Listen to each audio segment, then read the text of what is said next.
نحمده ونصلي على رسوله الكريم اما بعد فاعوذ بالله من الشيطان الرجيم بسم الله الرحمن الرحيم رب اشرح لي صدري ويسر لي امري واحلل عقدة من لساني يفقهوا قولي. اللہ سبحانہ وتعالیٰ نے ہم انسانوں کو پیدا کیا اور ایک خاص مقصد کے لیے پیدا کیا، اور وہ مقصد یہ تھا کہ ہم میں سے اچھے کام کون کرتا ہے. اللہ نے یہ دنیا بنائی اور اللہ نے جنت اور جہنم بھی بنائی.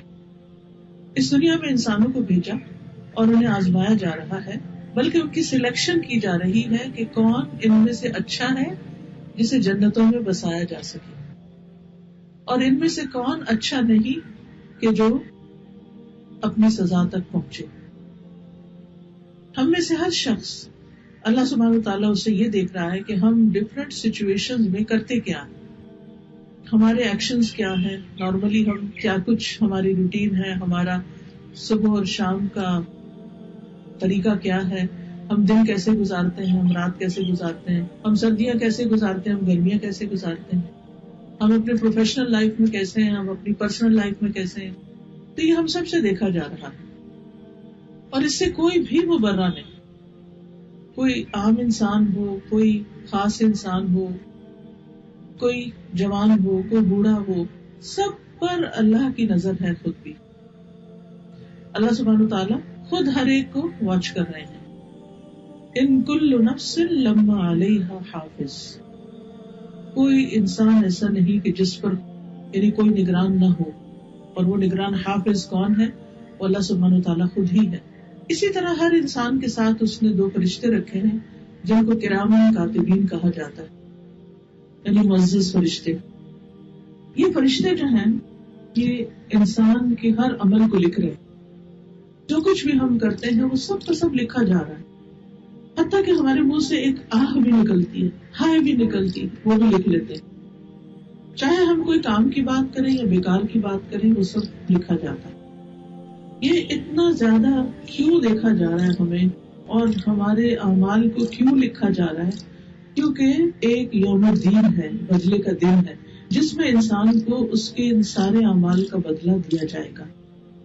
اور اس میں سے جو لوگ اچھا کر کے دنیا سے جائیں گے وہ اس کی اچھی جزا پائیں گے، اور جو لوگ اچھا نہیں کریں گے وہ اس کے مطابق عمل پائیں گے. اور جس کے ساتھ اللہ جو چاہے گا معاملہ کرے گا. ہمیں انسانوں کے بارے میں ججمنٹل نہیں ہونا، کیونکہ یہ ہمارا کام نہیں، یہ تو اللہ کا کام ہے جو زیادہ جانتا ہے، جو ہمارے ظاہر کو بھی جانتا ہے اور ہمارے باطن کو بھی جانتا ہے، سامنے کو بھی، اور جو ہمارے دلوں کے اندر خیالات ہیں اللہ تعالیٰ ان کو بھی جانتا ہے. لہذا بہت ضروری ہے کہ ہم سب لوگوں کی بجائے اپنا اپنا محاسبہ کریں، اپنے بارے میں فکر کریں. قرآن مجید میں سورۃ الحشر میں آتا ہے، اللہ تعالیٰ فرماتے ہیں وَلْتَنظُرْ نَفْسٌ مَا قَدَّمَتْ لِغَدٍ، اور چاہیے کہ انسان دیکھے کہ اس نے کل کے لیے کیا کیا ہے. ہر انسان اپنی کل کی فکر کرے، اپنے اعمال کی فکر کرے، دوسروں کے پیچھے پڑنا چھوڑ دے. تو بہرحال ہمارے چونکہ اعمال دیکھے جا رہے ہیں تو ہمیں سوچ سمجھ کے پھونک پھونک کے قدم رکھنے ہیں اس دنیا میں. اس میں 2 طرح کے اعمال ہوتے ہیں، ایک وہ جن کو ہم خود انیشیٹ کرتے ہیں، اور دوسرے وہ اعمال ہوتے ہیں جو کسی کے عمل کے نتیجے کے طور پر ہم سے صادر ہوتے ہیں. ایک کو آپ ایکشن کہہ لیجئے، ایک کو آپ ری ایکشنز کہہ لیجئے. ہمارے ایکشنز کیا ہیں؟ جیسے ہم صبح اٹھتے ہیں، اپنی مرضی سے ہم وضو کرتے ہیں، نماز پڑھتے ہیں یا نہیں پڑھتے، جاگتے ہیں یا سوئے رہتے ہیں، اپنی مرضی کا ناشتہ کرتے ہیں، اپنی مرضی سے کام کرتے رہتے ہیں. اور ان میں سے سارے کام اگر انسان صحیح طریقے پر کرتا ہے تو وہ اس کے لیے عبادت بن جاتے ہیں، اور اگر ان میں انسان کسی پہ ظلم کر رہا ہے یا اللہ کا حق مار رہا ہے یا بندوں کا حق مار رہا ہے تو یہ اس کے اپنے ہی خلاف پڑتا ہے. یعنی انسان کا ظلم جو ہے وہ اس کے اپنے ہی لیے نقصان دہ ہے. بہرحال اس میں تو بہت سے لوگ کامیاب ہو بھی جاتے ہیں کہ نیت اچھی، طریقہ اچھا، کام اچھا، ویل اینڈ گڈ. لیکن اصل امتحان وہاں شروع ہوتا ہے جہاں ہم لوگوں کے کسی ایکشن پر ری ایکشن کرتے ہیں. جب ہماری مرضی کے خلاف کوئی چیز ہوتی، جب ہمارا بچہ ہماری بات نہیں سنتا، جب شوہر بلا وجہ تنقید کر دیتے ہیں، جب دوست ہم سے بدگمان ہو جاتے ہیں، جب ہمیں کوئی کچھ کرتے ہوئے بلا وجہ روک ٹوک کرنے لگتا ہے، کوئی ان پر کرٹیسزم شروع کر دیتا ہے، اس وقت ہم کیا کرتے ہیں؟ اس سے کھول کر سامنے آتا ہے کہ ہم ہیں کیا. ہم ساری دنیا کے ساتھ اچھے ہوں، لیکن جب ہم گھر پہنچے اور اپنے ہی بچے کے ساتھ اچھے نہ ہوں تو پھر ہمارا اچھا ہونا کیا اچھا ہونا ہے. نبی صلی اللہ علیہ وسلم نے اچھے اخلاق کی تعریف کیا کی ہے؟ خیرکم خیرکم لأہلہ وانا خیرکم لأہلی. تم میں سب سے اچھا وہ ہے جو اپنے گھر والوں کے لیے اچھا ہے، اور میں تم میں سب سے زیادہ اپنے گھر والوں کے لیے اچھا ہوں. انسان ساری دنیا سے خوش مزاجی سے بات کرے، اپنی بیوی کے ساتھ اگر خوش مزاج نہیں تو اللہ کی نگاہ میں وہ خوش مزاج نہیں. اسی طرح ہم بھی اگر ہر ایک کے ساتھ اچھے ہیں لیکن شوہر کے ساتھ ہر وقت موڈ ہی آف رکھتے ہیں اور چھوٹی چھوٹی باتوں کے اوپر بہت زیادہ ریئیکٹ کر جاتے ہیں جو کہ بعض اوقات ناحق بھی ہو سکتا ہے، تو وہ ہمارے ہی خلاف جائے گا. اس لیے بہت ضروری ہے کہ ہم جہاں نمبر 1 اپنے ایکشنز کو درست کریں، وہاں جیسے ایکشنز میں کیا ہے، اللہ کے ساتھ معاملے میں اپنی نمازیں درست کریں، اپنا قرآن کا پڑھنا درست کریں، اپنے حج عمرہ زکوٰۃ وغیرہ جو بھی نیکی کے کام ہے، صدقات خیرات، بندوں کے ساتھ خدمت وغیرہ اللہ کی خاطر جو ہم کرتے ہیں ان کا ساتھ طریقہ ہمارا درست ہو، سب کچھ اللہ ہی کی خاطر کریں. وہاں دوسری طرف بندوں کے ساتھ معاملہ کرتے ہوئے جو اصل سلوک کرنا ہے. اور پھر زیادہ اہم بات جو ہے وہ یہ کہ ہم اپنے ریئیکشنز کو کنٹرول کریں. اب اس میں آپ دیکھیے کہ بعض اوقات صبر کا پیمانہ لبریز ہو جاتا ہے. ہم دنوں ایک بندے کے ساتھ اچھا کرتے رہتے ہیں، پھر اس سے کوئی ایسی غلطی ہوتی ہے تو ہم کہتے ہیں بس اب میری بس ہے. صبر کرتے رہتے ہیں، پھر ایک دم آ کے کہتے ہیں اب صبر نہیں ہوتا، ہم کب تک صبر کریں. پھر اسی طرح ہم اللہ سے پر امید رہتے ہیں، ہمیں کچھ ملتا رہے تو ہم خوش رہتے ہیں، اگر ہمارے راستے میں کوئی رکاوٹ آ جائے تو ہم اللہ سے بھی ناراض ہونے سے باز نہیں آتے. حالانکہ ہمیں پتا ہے کہ لا ملجا ولا، یعنی کہ کوئی ملجا و ماوا ہے ہی نہیں سوائے اللہ کے. اس سے بھاگ کے ہم جائیں گے کہاں؟ کون ہمیں پناہ دے سکتا ہے؟ نہ زمین دے گی نہ آسمان دے گا، کوئی بھی ہمیں نہیں چھڑا سکتا. جانا تو ہم نے اسی کی طرف ہے.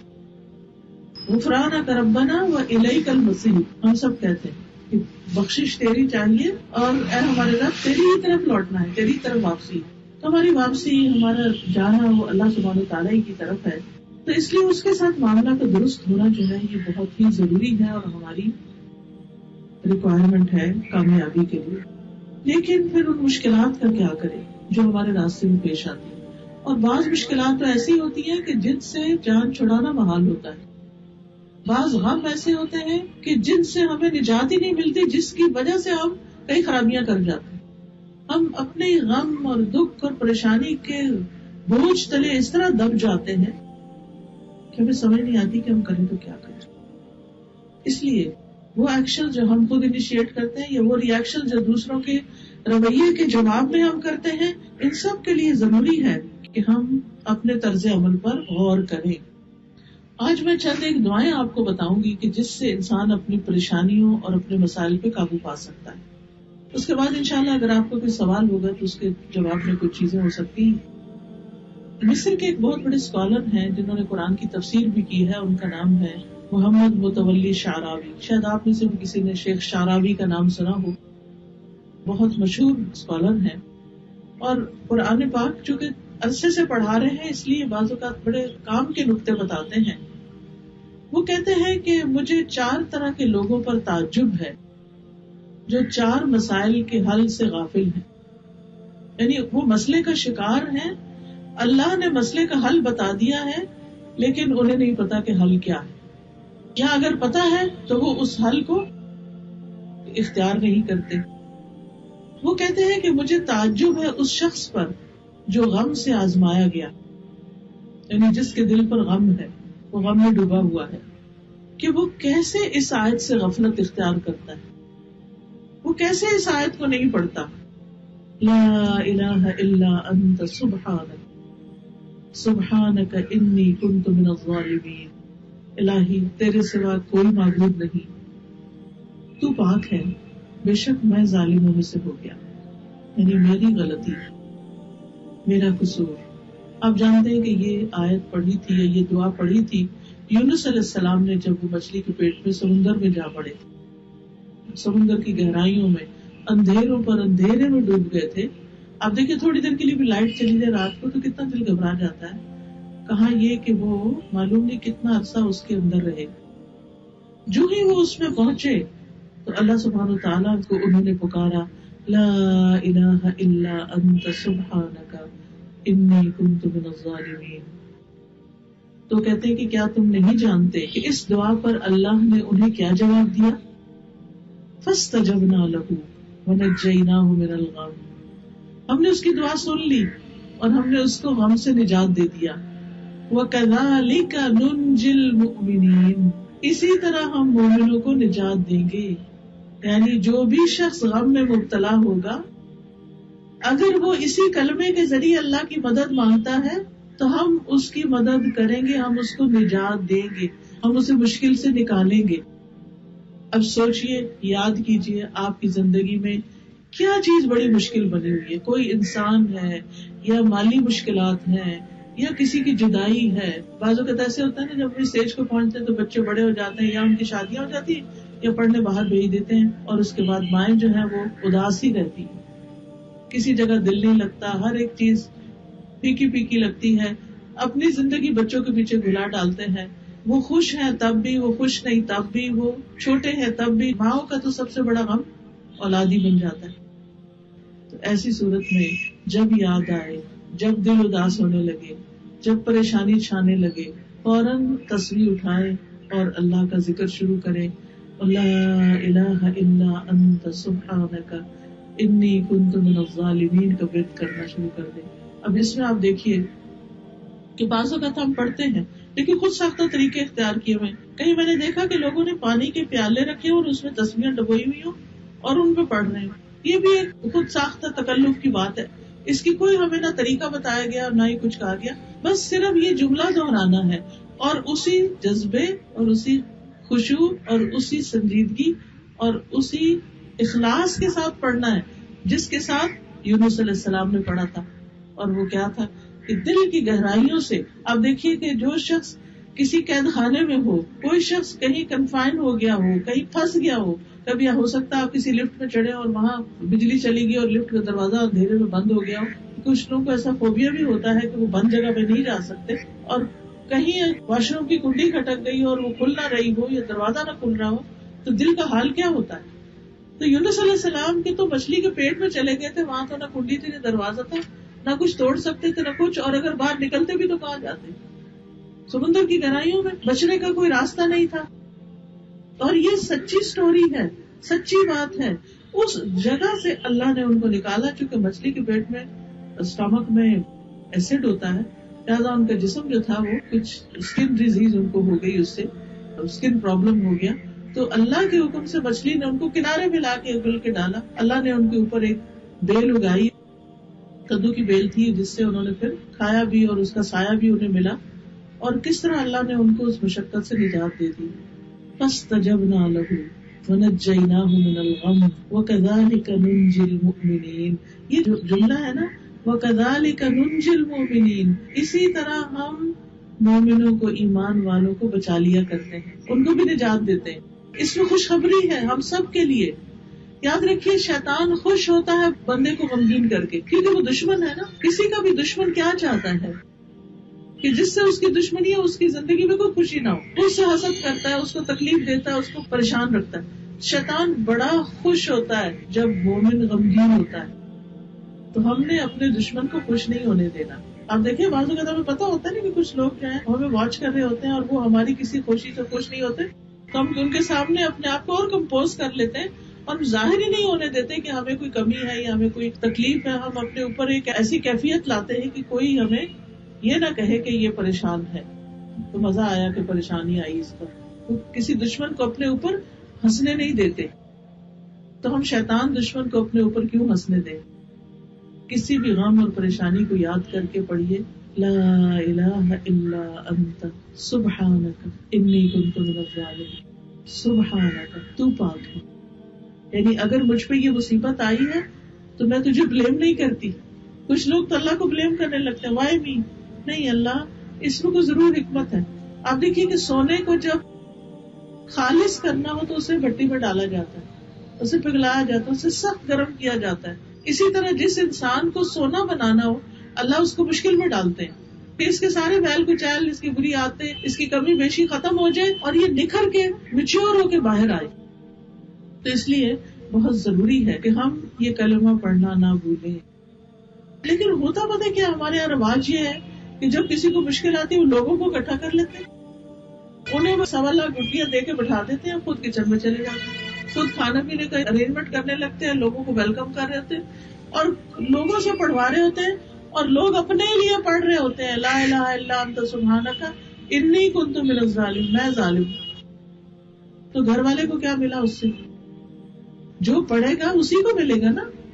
تو ہمیں ان معاملوں میں صرف آنکھیں بند کر کے نہیں چلنا چاہیے، سوچنا بھی چاہیے کہ ہم کیا کر رہے ہیں.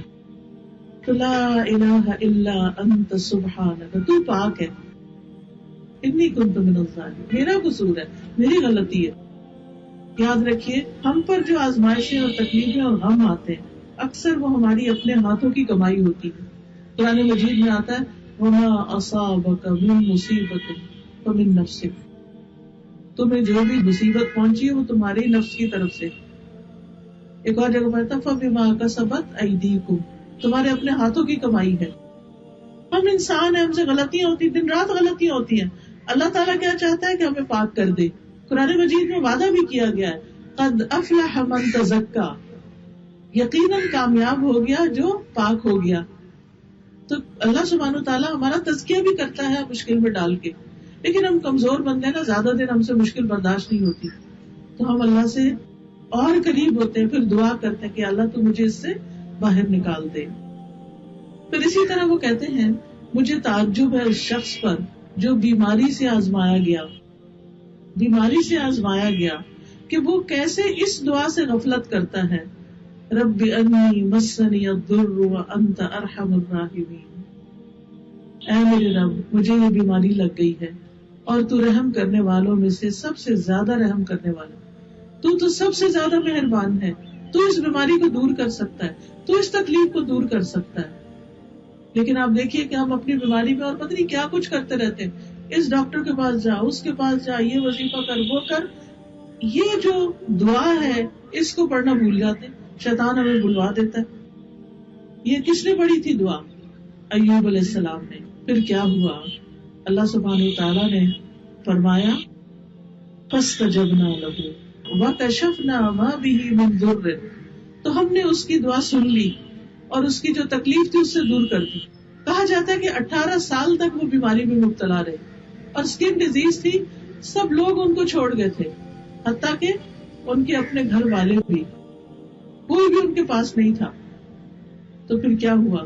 اللہ سبحانہ وتعالیٰ نے ان کی دعا سنی وَكَشَفْنَا مَا بِهِ مِن ضُرٍّ، اللہ نے ان کی بیماری دور کر دی.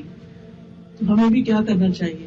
بیماریوں کے علاج کے لیے اس وظیفے کو اختیار کرنا چاہیے، یعنی اس دعا کو کثرت سے پڑھنا چاہیے. اچھا کچھ لوگ کہتے ہیں ہم دعا پڑھتے ہیں ہماری دعا نہیں سنی جاتی. ہم دیکھیے یہ تو ایسے ہی جیسے کوئی کہے کہ ہم کھانا پکاتے ہیں ہمارا کھانا ہی نہیں پکتا. نہیں، کوئی نہ کوئی وجہ ہوگی، یا تو چولہا نہیں جلایا آپ نے، یا پھر یہ ہے کہ صحیح انگریڈینٹس نہیں ڈالے، کہیں کوئی نہ کوئی کمی ہے. تو اسی طرح جب ہماری دعا نہیں سنی جاتی تو ایسا نہیں اللہ نہیں سنتا، ہمارے مانگنے میں کمی ہوتی ہے، ہم صحیح طور پر نہیں مانگتے، ہم بعض اوقات خود ساختہ طریقوں سے مانگ رہے ہوتے ہیں. تو مانگیے شوق کے ساتھ، والہانہ انداز میں، رو کر، سجدے میں پڑھ کے، قبولیت کے اوقات میں، درود شریف پڑھ کے، تاکہ دعا سنی جائے. یہ کیسے ہو سکتا ہے کہ اللہ نہ سنے جو السمیع البصیر ہے؟ وہ ضرور سنتا ہے، وہ ہر دعا سنتا ہے اور اس کا جواب بھی دیتا ہے. قرآن مجید میں فرمایا وَإِذَا سَأَلَكَ عِبَادِي عَنِّي فَإِنِّي قَرِيبٌ أُجِيبُ دَعْوَةَ الدَّاعِ إِذَا دَعَانِ. میرے بندے جب آپ سے میرے بارے میں پوچھتے ہیں تو بتا دیجیے کہ یقیناً میں قریب ہوں، میں جواب دیتا ہوں پکارنے والے کی پکار کا جب بھی وہ مجھے پکارتا ہے. اللہ تعالیٰ جواب دیتا ہے کہ ہاں میرے بندے. پھر کبھی تو اس کی وہ تکلیف دور ہو جاتی ہے، کبھی اس کو تھوڑے دیر سے ٹھیک کیا جاتا ہے، کبھی اس کا بدلہ آخرت میں دیا جاتا ہے. یہ نہیں ہوتا کہ دعا سنی نہ جائے، سنی جاتی ہے. قبولیت میں کبھی وہی چیز ملتی ہے، کبھی اس سے بہتر چیز مل جاتی ہے، کبھی کوئی بلا ٹل جاتی ہے، کیونکہ ہمیں نہیں پتا ہوتا نا کہ ہمیں کیا چاہیے. ہم سوچتے ہیں ہمیں اچھا گھر چاہیے، یہ نہیں پتا کہ اس گھر پہ جاتے ہی کوئی حادثہ ہو سکتا ہے، اللہ نہ کرے. تو اللہ تعالیٰ وہ دعاؤں کی وجہ سے اس حادثے سے بچا لیتے ہیں ہمیں، اور اس گھر کے ملنے میں تاخیر ہو جاتی ہے. کبھی کہیں جانا ہوتا ہے، بلا وجہ ہی لیٹ ہو جاتے ہیں، ہو سکتا ہے اللہ نے کسی راستے میں ایکسیڈنٹ سے بچایا ہو. تو اللہ کے جو فیصلے ہیں نا، ان پہ راضی ہونا چاہیے. جو بندہ اللہ سے راضی ہوتا ہے نا، اللہ اس سے راضی ہو جاتا ہے. وہ جو دعا نا صبح شام پڑھنا چاہیے، رضیت باللہ ربا وبالاسلام دینا وبمحمد النبی، میں اللہ کے رب ہونے پہ راضی ہو گئی، اور محمد صلی اللہ علیہ وسلم کے رسول ہونے پہ اور اسلام کے دین ہونے پہ میں راضی ہو گئی. تو اللہ سے راضی رہنا چاہیے. اور اس سے ناراض ہو کے کس کے پاس جائیں گے؟ بندے سے ناراض ہو گئے تو اللہ کے پاس جاتے ہیں، اس کو شکایت لگاتے ہیں، اللہ تیرے بندے میرے ساتھ یہ سلوک کر رہے ہیں، تو ان کو ہدایت دے. لیکن اگر اللہ ہی سے ناراض ہو گئے تو کون سنبھالے گا ہمیں؟ کوئی بھی نہیں ہے پھر. اس لیے کبھی بھی دل میں بھی اللہ سے ناراض نہیں ہونا، چپ کے اس کو پکارتے رہے، جس طرح ایوب علیہ السلام نے پکارا. تو بیماری میں یہ دعا بہت فائدہ دیتی ہے. پھر اسی طرح وہ کہتے ہیں مجھے تعجب ہے اس شخص سے جو خوف سے آزمایا گیا کہ وہ کیسے اس آیت سے غفلت برتتا ہے. حسبنا اللہ و نعم الوکیل، کافی ہے ہمیں اللہ اور وہ بہترین کارساز ہے. کبھی کسی چیز کا خوف آ جاتا ہے نا، کہ کئی لوگ ہوتے ہیں ان کو بس ایسے ہی وہم آتے رہتے ہیں، گھر سے نکلے تو ایکسیڈنٹ کہیں نہ ہو جائے. تو ضروری ہے ہر سے کتنے لوگ نکلے ہو، کیا سبھی کا ایکسیڈنٹ ہو رہا ہے؟ وہ ہمیں تو وہم بھی ہوتے ہیں. لیکن بہرحال ان وہموں کے علاوہ بھی انسان کیا کرے؟ اپنے رب کو پکارتا رہے. اور جب دل میں خوف آئے، پلے باندھ لے بات، جب دل میں خوف آئے کسی بھی قسم، عورتوں کو اکثر خوف رہتا ہے ہمارا ہسبینڈ دوسری شادی نہ کرے، کسی کو خوف ہوتا ہے کہ پتہ نہیں میرے بچہ نہ مر جائے، کسی کو خوف ہوتا ہے کہ پتہ نہیں وہ میرے فلاں مجھ میں جادو نہ کر دے، کبھی کہیں ہماری بزنس سے نہ چلا جائے، کہیں ہماری جاب نہ چلی جائے، پتہ نہیں یہ ہو جائے گا وہ ہو جائے گا. جب بھی خوف آئے تو کیا پڑھے؟ حسبی اللہ و نعم الوکیل، کافی ہے مجھے اللہ. اللہ ہے نا، جب اللہ ہے تو وہ بچائے گا نا، مشکل آسان ہو جائے گی. تو حسبی اللہ و نعم الوکیل بہترین تسبیح ہے کہ کافی ہے مجھے اللہ. اور یہ جو نبی صلی اللہ علیہ وسلم نے پڑھا تھا حسبنا اللہ و نعم الوکیل، یہ ایک جنگ کے موقع پر پڑھا تھا جس میں دشمنوں کے مقابلے کے لیے آپ گئے تھے، لیکن وہ دشمن بھاگ گئے. اللہ تعالیٰ فرماتا ہے فانقلبوا بنعمت من اللہ وفضل لم یمسسہم سوء، پس وہ اللہ کی نعمت اور فضل کے ساتھ واپس لوٹے اور انہیں کوئی تکلیف نہ پہنچی. کہتے ہیں کہ وہاں کافی بزنس ہوا اور بہت سا مال کما کے کئی چیزیں خرید کے واپس اپنے گھروں کو گئے. ایکسپیکٹڈ تھی جنگ، اور جنگ کی بجائے وہاں بزنس ہو گیا. لیکن جب لوگوں نے انہیں ڈرایا تھا کہ تمہارا دشمن آ رہا ہے تم پر، تو انہوں نے کہا حسبنا اللہ و نعم الوکیل. اور یہ جنگ احد کے بعد کا واقعہ ہے، جب زخموں سے چور تھے وہ لوگ اور پھر بھی دشمن کے مقابلے کے لیے گئے تو اللہ نے ان کی مدد کی. ابراہیم علیہ السلام کو جب آگ میں پھینکا گیا تو اس وقت انہوں نے کہا حسبی اللہ و نعم الوکیل. تو اللہ سبحانہ وتعالیٰ نے کس طرح ان کو بچایا آگ سے. آگ ہی ان کے لیے باغ بن گئی، آگ ٹھنڈی ہو گئی. پھر اسی طرح وہ کہتے ہیں مجھے تعجب ہے اس پر جو لوگوں کے مکر سے آزمایا گیا، کہ لوگ اس کے خلاف چالیں چلتے ہیں. ادھر سے لیگ پولنگ ہو رہی ہے، ادھر سے کوئی سیاست کے لیے جا رہی ہے، ادھر سے کسی کو ڈی گریڈ کیا جا رہا ہے، ادھر سے کوئی مسئلہ کھڑا کیا جا رہا ہے. آپ دیکھیں کہ ہمارے ملک میں خاص طور پر افسوس کے ساتھ کہنا پڑتا ہے کہ کوئی کہیں بھی چین سے بیٹھ کے کوئی کام نہیں کر سکتا، کوئی بڑی کرسی ہو یا چھوٹی کرسی ہو. یعنی کہیں بھی انسان ہو تو اس کو اطمینان نہیں ہوتا کہ میں یہاں جو بیٹھ کے کروں گا وہ کسی پائے بھی چڑھے گا، کسی سرے چڑھے گا یا کچھ. کہیں نہ کہیں سے کوئی نہ کوئی چالیں اندر سے یا باہر سے چلی جاتی. اسی طرح گھروں کے اندر بھی ایسے مسائل ہوتے ہیں، میاں بیوی کو چین سے رہنے نہیں دیتے. کوئی ادھر سے چال چل رہا ہے، کوئی ادھر سے چال چل رہا ہے، کوئی کسی کو کسی اپنے ہی قریبی بہن بھائیوں سے خطرہ ہے، کسی کو اپنے نند سے خطرہ ہے، کسی کو ساس کا مسئلہ ہے، کہیں ساس کو بہو کا مسئلہ ہے. تو اس میں عموماً لوگوں کو شکوہ ہوتا ہے کہ ہم ہسبینڈ وائف تو ٹھیک ہے، وہ لوگ فلاں لوگ جب آتے ہیں تو ان کا موڈ خراب ہو جاتا ہے، ہمارے تعلقات خراب ہو جاتے ہیں.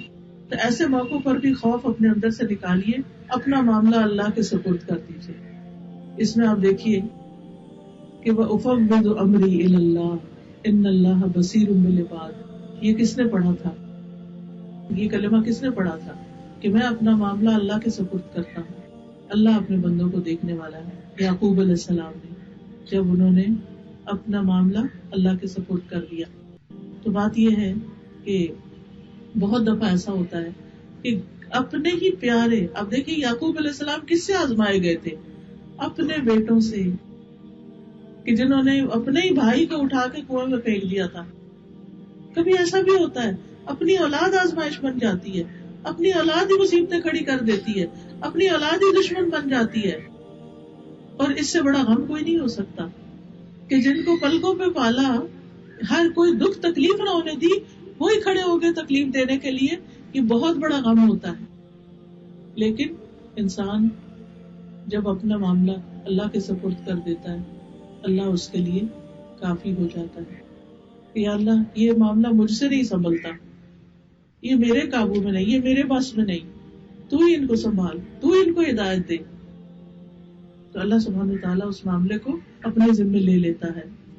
اللہ سبحانہ وتعالیٰ نے کیا فرمایا؟ فَوَقَاهُ اللَّهُ سَيِّئَاتِ مَا مَكَرُوا، کہ اللہ نے انہیں تمام چالوں سے محفوظ رکھا جو انہوں نے سوچ رکھی تھی. تو حقیقت یہ ہے کہ اللہ سبحانہ وتعالیٰ ہی بندوں کو ہر معاملے میں نجات دینے والا ہے.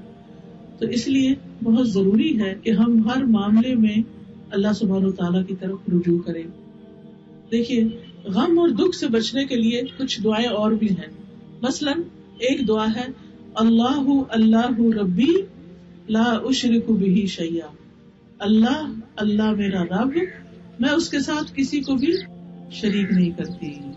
آپ دیکھیے کہ ہم کبھی مال کے نقصان سے دکھی ہوتے ہیں، کبھی اولاد کی وجہ سے ہوتے ہیں، کبھی بیماری کی وجہ سے ہوتے ہیں، کبھی کسی چیز سے، کبھی کسی چیز سے. اللہ سبحانہ و تعالیٰ جانتا ہے کہ جب اللہ نے بندے کو نا اپنے لیے بنایا ہے، اپنے لیے پیدا کیا ہے. فرمایا وَمَا خَلَقْتُ الْجِنَّ وَالْإِنسَ إِلَّا لِيَعْبُدُونِ، کہ میں نے جن و انس کو اپنی عبادت کے لیے پیدا کیا. اب بندہ جب اللہ کی عبادت چھوڑ کے اور چیزوں کی طرف زیادہ لگ جاتا ہے، تو جس چیز سے وہ اللہ سے بڑھ کے محبت کرتا نا، اللہ تعالیٰ اسی چیز سے اس کو توڑتا ہے. یہ بات یاد رکھیے گا زندگی میں، جس سے ہم محبت زیادہ کرتے ہیں نا، اللہ اسی کے ذریعے ہمیں آزما لیتا ہے. یعقوب علیہ السلام بھی حضرت یوسف سے بہت محبت کرتے تھے، اللہ نے ادھر سے آزمائش بھیج دی. جن چیزوں سے، چاہے مال و دولت ہو، چاہے اولاد ہو، چاہے چیزیں ہو، کیونکہ ایمان کی علامت کیا ہے؟ والذین آمنوا اشد حبا للہ، ایمان والے اللہ کی محبت میں سب سے زیادہ شدید ہوتے ہیں. تو جہاں کوئی اللہ سے زیادہ پیارا ہوا، اللہ اسی سے توڑ دیتا ہے بندے کو. تو بندہ پھر کیا پڑھے؟ اللہ میں کسی کو تیرے شریک نہیں کرتا، تو سب سے زیادہ مجھے عزیز ہے، سب سے زیادہ میں تجھ پر ایمان رکھتا ہوں. تو اللہ اللہ ربی، آپ سب پڑھیے، اللہ اللہ ربی لا اشرک بہ شیئا، اللہ اللہ ربی لا اشرک بہ شیئا، اللہ اللہ ربی لا اشرک بہ شیئا. جب تک دل سے غم ہٹے نا، پڑھتے رہے پڑھتے رہے، آپ دیکھیں گے آپ کا دل ہلکا ہو جائے گا. دیکھیے ہم باہر کا موسم نہیں بدل سکتے، مثلا سورج نکلا ہوا دھوپ ہے، ہم یہ نہیں کر سکتے کہ سورج کے آگے کچھ، ہم اپنے آپ کو بچاؤ کر لیتے ہیں، چھاؤں میں چلے جاتے ہیں. ٹھنڈی ہوا چل رہی ہے، ہم کپڑے موٹے پہن لیتے ہیں، ہم ہوا تو نہیں روک سکتے. تو بہت سی چیزیں ہمارے بس میں اور کنٹرول میں نہیں، لیکن اپنے آپ کو ہم پروٹیکٹ کر سکتے ہیں. کبھی اللہ کے ذکر سے، اللہ کے کلمات سے، اللہ کو پکار کے، اللہ کی مدد اور اللہ کی حفاظت سے. پھر اسی طرح غم اور دکھ کے وقت نبی صلی اللہ علیہ وسلم یہ کلمہ پڑھا کرتے تھے، لا الہ الا اللہ العظیم الحلیم.